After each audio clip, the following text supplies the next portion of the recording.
to this. I'm going to record to this computer. So welcome to the first Hospital Poets reading of 2022.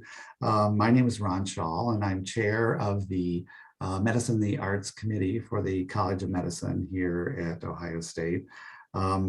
This first reading of 2022, we're calling Winter, Love, and Other Favorites. And thank you all for joining us today. We have with us three of our terrific hospital poets who from time to time produce poetry readings for faculty, staff, and students in all of the health sciences here at Ohio State, and I'd like to introduce them to you. First is Dr. Beth Weinstock, who was born and raised in Cincinnati. She's a physician here in Columbus, one of the few physicians I know who has an MFA in creative writing. She's also CEO of the nonprofit organization Birdie Light, and she's published in a number of poetry journals, including several that are forthcoming. Also with us is Charlene Fix, who was born in Washington, D.C., raised in a suburb of Cleveland, South Euclid to be specific. She taught English for more than 30 years at CCAD, Columbus College of Art and Design here in Columbus. She has published 3 books of poetry. She has one forthcoming here in 2022, and she's also been published in numerous poetry journals and anthologies. Also with us today is Fred Andrle, who was born and raised in Buffalo, New York, well known to many Central Ohioans as the host of WOSU Radio's Open Line talk show for more than 20 years. And I also a prolific author, 3 volumes of poetry and numerous haiku journals that he has published. And thank you all for being with us today and for sharing what I'm sure will be wonderful and thoughtful readings. And the group has graciously invited me to read a poem today, and I'm reading the poem of a poet who actually rekindled my interest in poetry and what has grown into a love of poetry. His name is David Citino.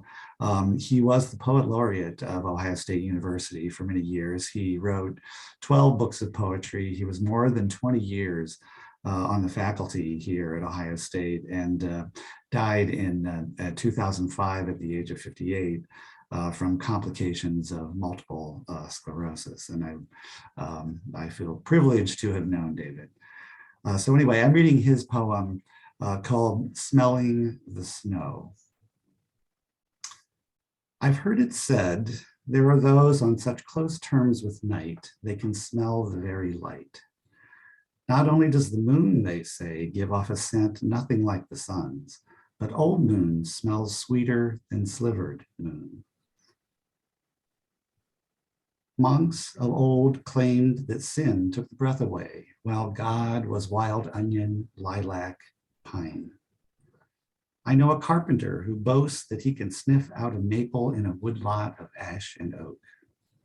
A stalking cat knows the unsinging sparrow from the finch. This day, as it returns to Ohio, like some feathery creature seeking the very moon and tree where it was born, I can smell the snow, which seems to me, against the dark trees moving in slow procession, a few birds stark and silent, an essence close to love. Thank you, David. Beth? Thank you, Ron. And thank you to Fred and Charlene for reading poems with me on this cold morning. I'm going to read first a love poem by Ada Limon called State Bird. And it's a love poem to a place that maybe she didn't want to be, but found herself there, and how you come to love location, no matter where you land sometimes. State Bird. Confession, I did not want to live here, not among the goldenrod, wild onions, or the drop seed, not waist high in the barrel-aged brown corn water, not with the $1 million racehorses or the tightly wound round hay bales. Not even in the old tobacco way station we live in, with its heavy metal safe doors that frame our bricked bedroom like the mouth of a strange beast yawning to suck us in each night like air. I denied it, this new land. But love, I'll concede this. Whatever state you are, I'll be that state's bird. The loud, obvious blur of song people point to when they wonder where it is you've gone.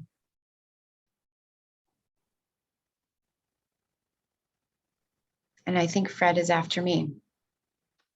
Okay. Billy Collins, former poet laureate, a couple of times. It's a poem about being present to the present moment, really. It's called Shoveling Snow with Buddha. In the usual iconography of the temple, you would never see him doing such a thing, tossing the dry snow over the mountain of his bare round shoulder, his hair tied in a knot, a model of concentration. Sitting is more his speed, if that is the word for what he does or does not do. Even the season is wrong for him. In all his manifestations, is it not warm and slightly humid? Is it not implied by his serene expression that smile so wide it wraps itself around the waist of the universe? But here we are working our way down the driveway, one shovelful at a time. We toss the light powder into the clear air. We feel the cold mist on our faces. And with every heave, we disappear and become lost to one another in these sudden clouds of our own making, these fountain bursts of snow. This is so much better than a sermon in church, I say out loud, but Buddha keeps on shoveling. This is the true religion, the religion of snow and sunlight and winter geese barking in the sky, I say, but he's too busy to hear me. He has thrown himself into shoveling snow as if it were the purpose of existence, as if the sign of a perfect life were a clear driveway you could back the car down easily and drive off into the vanities of the world with a broken heater fan and a song on the radio. All morning long, we work side by side, me with my commentary and he inside the generous pocket of his silence, until the hour is nearly noon and the snow is piled high all around us. Then I hear him speak. After this, he asks, can we go inside and play cards? Certainly, I reply, and I will heat some milk and bring cups of hot chocolate to the table while you shuffle the deck on our boots stand dripping by the door. Ah, says the Buddha, lifting his eyes and leaning for a moment on his shovel before he drives the thin blade again deep into the glittering white snow. Charlene? Thank you, Fred. Thank you, Beth. I'm going to read two winter poems. One is called, one of my favorite poems in the world. I think it's about as close to perfect as a poem can get. Those Winter Sundays by Robert Hayden. Sundays, too, my father got up early and put his clothes on in the blue, black cold. Then, with cracked hands that ached from labor in the weekday weather, made banked fires blaze.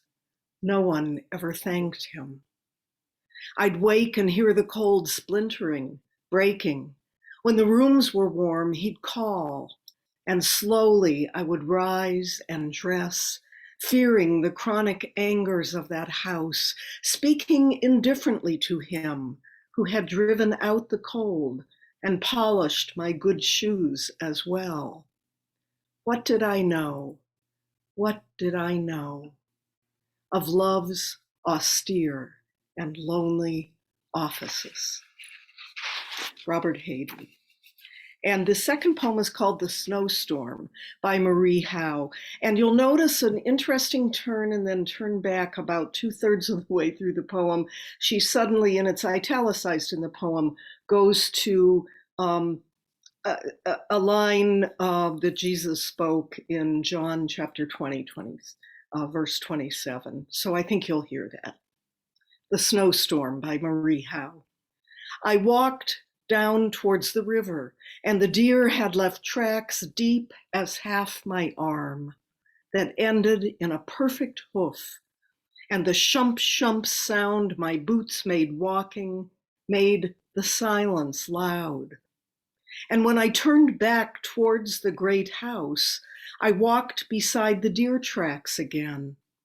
And when I came near the feeder, little tracks of the birds on the surface of the snow I'd broken through.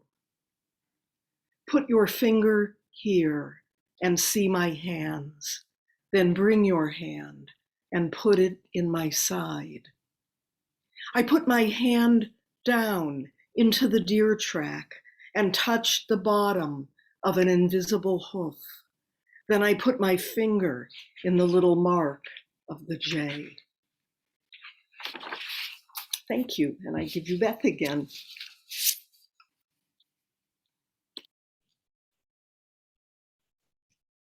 Should I go or Fred? Beth, I think it's you. Me? Okay. I'm going to read a poem next by Mark Doty. It's called To Betsydrenn, and there is a epigraph in the beginning that speaks of a painting that Betsydrenn had created. Because she could find no one else to paint a picture of the old family place where she and her sisters lived, she attended an adult education class in Montpelier. In one evening, Betsydrenn learned everything she would need to accomplish her goals. That's from the Vermont Folklife Center newsletter. Bessie, you've made space dizzy with your perfected technique for snow, white spatters and a dry brush feathering everything in the world, seem to make the firmament fly. 4 roads converge on the heart of town, this knot of white and yellow houses angling off kilter, their astigmatic windows almost all in rows. Lucky the skater threading the yellow tavern's quilt-sized pond, the yellow dogs who punctuate the village where our occupations are chasing and being chased, sleighing and sledding and snowshoeing from house to house in our conical flame-like hats. Even the barns are sliding in snow, though the birches are all golden, and one maple blazes without being consumed. Is it from a hill nearby we're watching, or somewhere in the sky? Could we be flying on slick runners down into the village? Is that mare with the elegant legs truly the size of a house? And is this the store where everyone bought those pointed hats, the snowshoes that angle in contradictory directions? Isn't that Rin Tin Tin, big-tongued and bounding and in 2 places at once? Down there in the world's corner, 2 children steal away onto the frozen pond, carrying their toboggan. Even the weather vanes, bounding fish, a sailing stag, look happy. The houses are swaying, Bessie, and nothing is grounded in shadow, set loose by weather and art from gravity's constraints. And though I think this man is falling, is it anything but joyous, the arc his red scarf transcribes in the air?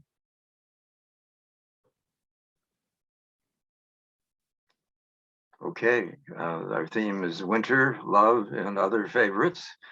So here's a love poem I wrote for my life partner, Charlene. It's called The Book. Did I meet you in that little shop where the book of love is kept behind the counter? Impossible, except our names are there in golden script upon the luminary page. Who would have thought the string bean boy, the girl who squats and hops like garden toads, would find each other in the deep immensity? But there you are, my fingers trace your name. I see mine linked with yours by radiant hearts. The shop's proprietor, eternal smile, before the book is closed, takes up the pen, turns the page, and writes our names again. And here is a poem by Mary Oliver, born in Maple Heights, Ohio, outside of Cleveland, Pulitzer Prize winner. It's called Mindful. Every day I see or hear something that more or less kills me with delight. that leaves me like a needle in the haystack of light. It was what I was born for, to look, to listen, to lose myself inside this soft world, to instruct myself over and over in joy and acclamation. Nor am I talking about something exceptional, about the dreadful, the fearful, the very extravagant, but the ordinary, the common, the very drab, the daily presentations. Oh, good scholar, I say to myself, how can you help but grow wise with such teachings as these? The untrimmable light of the world, the ocean's shine, the prayers that are made out of grass. Charlene? I'm remembering to unmute. Okay, I'm going to read one more winter poem and then a love poem. And this is a Christmas poem, which we're a little bit beyond, but this alludes to a Columbus landmark that some of you will know. It's called Matter and Spirit Move on Different Planes. By the time our 8-year-old son's red nylon jacket arrived with his name embroidered on it, he had already quit the Columbus Boy Choir. Matter must move fast to keep pace with spirit. He sang with them once at the State Auto Nativity Scene downtown, the statues now arranged in side park dioramas to tell the story. Life-sized angels, shepherds, wise men, camels, sheep, goats, a dog, an ox, and a husband with his destiny-swept, pregnant teenage wife waiting for the baby to be hand-delivered by a local child on Christmas Eve. Everything is a cappella sung and lit from below, light aspiring, the whole display like solid technicolor shadows of events from long ago, matter chasing spirit, in this case, across millennia. A soft drizzle thins the crowd, so we leave to get food. Returning to the car, we meet a man who says he hasn't eaten for days and who truly seems to be hovering between flesh and spirit. Ill or doped or mad or starving, how can one tell? We offer him a sandwich and drive away. Wave. He waves back, chewing a bite of it. He seems to be shambling after its box, for he is holding it before him. But really, it is the box that is shambling after him. The sky clears, high clouds drift, stars wink from far away, their gumptious dust so energizing our eyes will need to be weighted to sleep by the Sandman's sand. No matter what, and wherever they may be, souls of the just are likewise running ahead of the bodies that breathe them, out of sync and propulsive, lighting, not torching, the world. And now, a love poem by Louise Erdrich called Passion, which to its great wonder features a dog. Passion. Your dog gnaws the rug you made love upon for the last time. When your lover left and you rolled yourself inside the rug to sleep in agony, your dog stayed with you. Your dog chews out the armpits of your lover's shirt and shreds the underwear you were wearing when he touched you. That's devotion. The dog chews your pen and stains his tongue, then licks the white pillows, his way of writing you a poem. He eats the spout off the blue plastic watering can. He starts on the porch, a rotted board, and soon that board rips away from the wicked red nails. Your dog eats the nails and does not die. Although you have no porch, no lover, no rug, no underwear, you understand. The dog is trying to eat your grief. In helpless longing, you get To get close to you, he must destroy what's close to you. Beth. That was beautiful. I'm going to read a poem of my own, a love poem. It's a bit longer poem, but it's a love poem to the earth, so it probably deserves more words. First poet on the International Space Station. On launch day, they'd strapped me lovingly, my hands too trembly to buckle myself, into a tilted seat and said goodbye. It's an unexpected job. I'm expected to write the first poem ever sent from space, though I'd told the committee I was laughingly underqualified. How can a poet be a poet without gravity? Well, here I am, alive in the strangest way, the first starry Monday of May, and I chatter too much, tell the crew too many times my fears of flying, of falling into swamps, Everglades, pythons, of the wingspans of birds, of diseases carried on feathers, of tight corrugated spaces and elongated silence, of continuous states of free fall, of continuous ellipses of fixation. Down the hall or module or whatever, the scientists tinker and turn their dials. I've thought to jot down ideas about the shape of the earth and the tufted cumulus or cirrus, or maybe just clouds fussing around the circumference. So far, I've drifted alone each morning into the windowed cupola between rainbows, rocketing off solar arrays, and I've gasped as angels of light rushed past me, as if flushed like doves from the black thickets of untrimmed air. Boy, do I ever wish you could see this. Her blue orb collared in uneven lace, her landmass swallowed by oceans. Every 24 hours, we pass over the planet 15 times, like we're driving in circles through a town that's seen better days.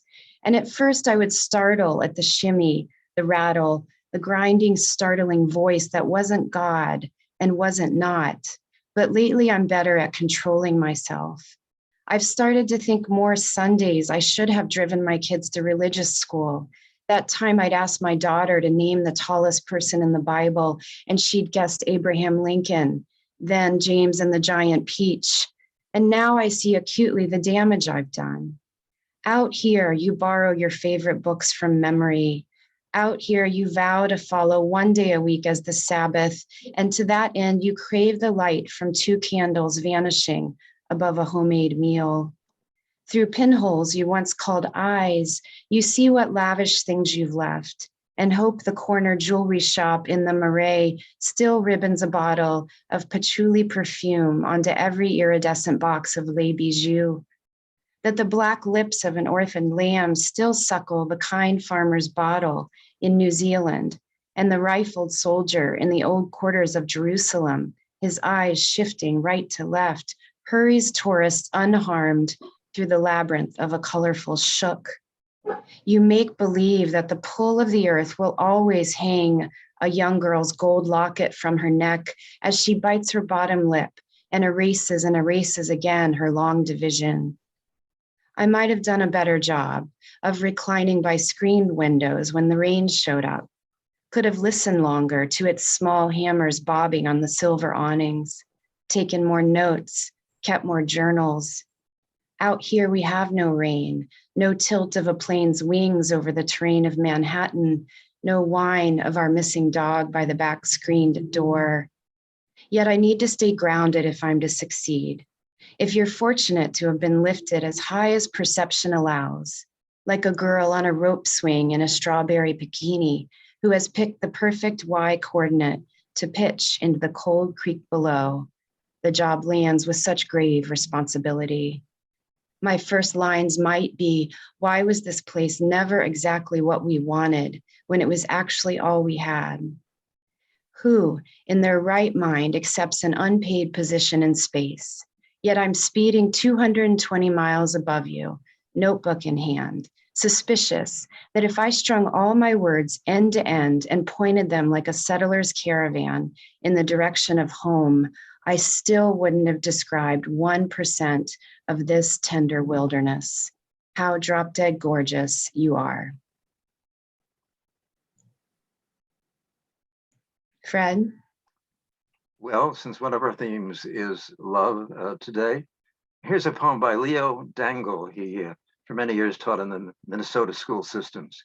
The title is, After 40 Years of Marriage, She Tries a New Recipe for Hamburger Hot Dish.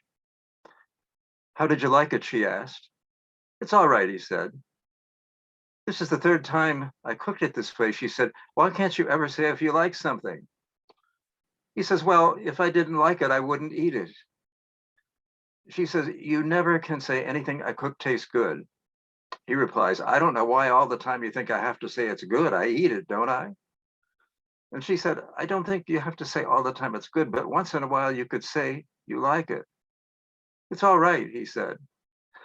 A love poem of a kind indeed. Here, Rita Dove, born in Akron, Ohio, poet laureate, wrote a lovely poem called Dawn Revisited. Imagine you wake up with a second chance.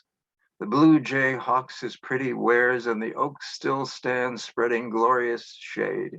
If you don't look back, the future never happens. How good to rise in sunlight, in the prodigal smell of biscuits, eggs, and sausage on the grill.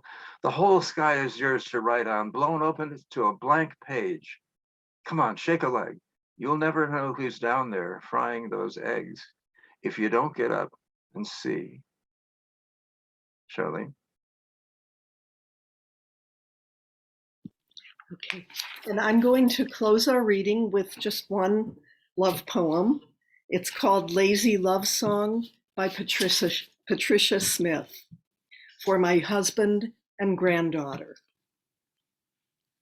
The other night, I gazed at what I'd won, you, tethered to the couch and growling deep with dinner, treating all within your realm to symphonies of snorts and poots and winds. And afterward, you'd smile as if you were a child with innocence, your one excuse. And did I say I love you? Yes, I do. I love the you who loves the you in me. I love the one we are, the two we were, the stains that bloom on every shirt you own, the waddle in your walk, your stubborn stance, your belly pushing out from under tees, and body music I first thought was crass. I love that we're so comfortable with us, our crevices and dips and droops and scars, our sprouting hairs and balding spots, and nights of churned tequila failing to stay down. I love that you have seen me so collapsed that all I was air, and that right now I'm naked, menopausal, sweating, stink, and close to tears, and still you hold me tight as if somebody else would want the me you have. I love the blatant man in you, your shining armor, and the certain way you make a circle safe around our lives, our sloppy lives, our wild blues lyric lives, our sunken chairs and all our mismatched cups, our million books in pieced together rooms, our nights of belch and burp and whiskey shots, and pie and bags of Twizzlers gobbled down, while TV slaps us numb and dulls our brains with thrilling lives so far outside of ours. I love that you're a singer, San Aki, who warbles, screeches, hums, and drives me mad with painfully dumb lyrics you create to songs I thought I knew. And sometimes we just stop and stare in wonder. How did this work out? I had a husband, you a wife, and then all gone. We shoved aside whole lives for days of nothing but ourselves, and yes, our girl, the one who came to us a child of separate parts, not ours, but all of ours. She charmed us with her sweet, disarming smile and days of raven hair. You opened wide your arms and pulled her in, our orphan girl, our light, our sudden daughter brandishing her wounds and trusting us to heal. And now, of course, she's you, an entertainer, droll and wise, laughing loud at things no one else can see. I'm more than blessed to have you both, although the blessing's hard for most to see. I wander through these messy rooms of love, astounded by my one, the he, we three. Sorry about the phone ringing. I banished the phones, but it sounded like it was coming there. Anyway, thank you so much for listening to us read winter and love poems. And I want to add my thanks to you, Charlene, to Beth, and to Fred for your wonderful poems. There's nothing like poetry that to just transport you to, another place, another mood. Thank you to everyone in the audience who joined us for today's reading. Please, join us for future Medicine and the Arts events. Follow us on Facebook, on Twitter, on Instagram, where we'll be posting our upcoming events. And until then, everyone, take care and be safe.